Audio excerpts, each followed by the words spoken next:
E a pandemia destacou a importância de ter um sistema imunológico fortalecido, como cultivar hábitos saudáveis e alimentação balanceada.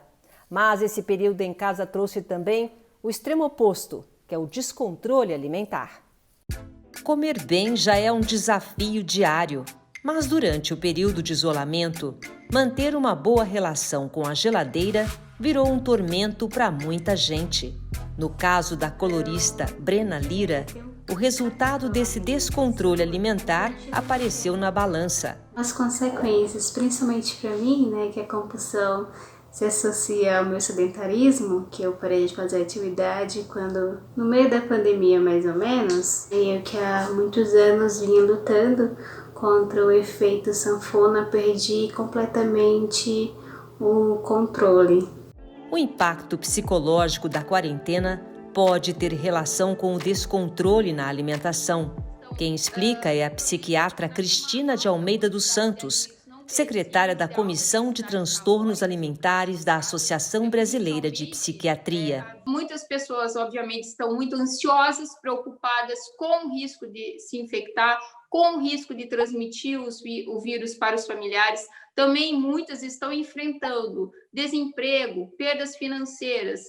Além disso, essas pessoas muitas vezes se isolaram. Com isso, essa solidão acaba sendo um gatilho para assaltos às geladeiras. Por outro lado, muitas pessoas estão convivendo muito mais intensamente com os familiares, o que também aumenta as tensões e os desentendimentos. Disso resulta o aumento global da ansiedade, das preocupações, que pode se traduzir por diversas manifestações do comer transtornado.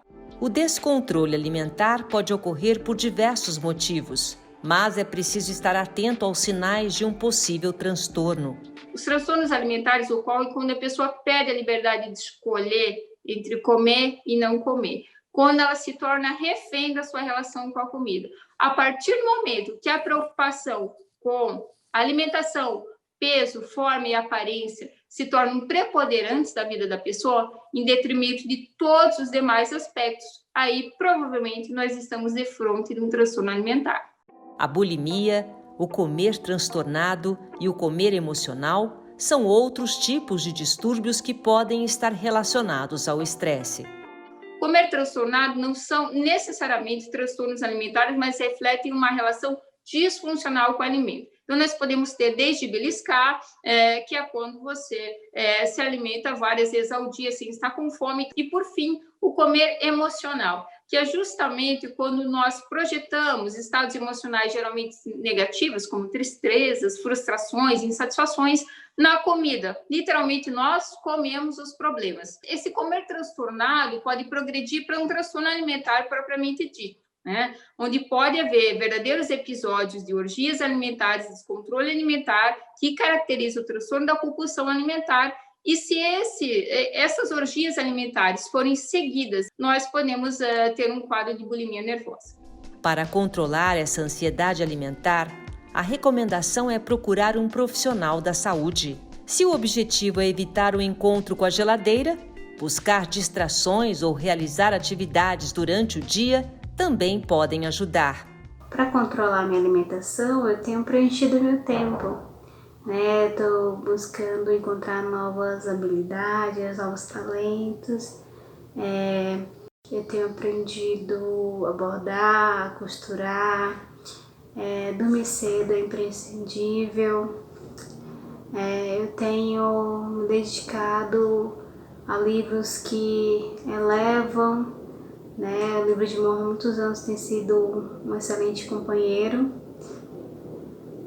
E buscar se conhecer, entender se seu desejo de comer naquele momento é algo biológico ou algo emocional. Evitar alimentos ultraprocessados e fazer uma dieta bem equilibrada é outra dica importante para manter a paz com a balança.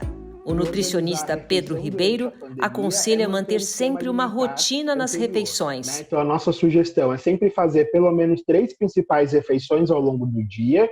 Então, café da manhã, almoço e jantar, e pelo menos 2 lanches intermediários. Então, a colação, que é o lanche da manhã, entre o café da manhã e o almoço, e um lanche da tarde, entre o almoço e o jantar, né? E o mais importante é que isso ajude a organizar a rotina em relação à alimentação e que não sejam momentos rígidos em relação ao horário. Eles podem ser flexibilizados desde que a gente consiga manter a estrutura e as refeições ao longo do dia. O nutricionista alerta também para a qualidade do que se põe à mesa. Então, hoje nós já sabemos, né? Então, vários estudos científicos têm demonstrado justamente isso, que o consumo dos alimentos ultraprocessados está diretamente relacionado com o aumento da chance de desenvolver doenças crônicas não transmissíveis. Então, entre elas, nós temos o diabetes, a hipertensão. Então, são doenças que vão ser causadas ou que vão aumentar a sua chance de desenvolvimento para aqueles indivíduos que têm a base da sua alimentação ou um consumo em exagero de alimentos ultraprocessados. Numa tentativa de esclarecer o consumidor sobre o excesso de sal, açúcares e gorduras nos alimentos, a Anvisa determinou uma modificação nas embalagens de produtos industrializados.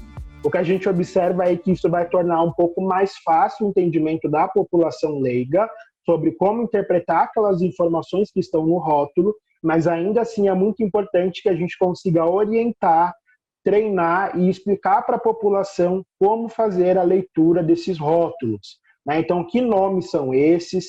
Né? Então, a gente tem um trabalho grande aí pela frente de educação da população.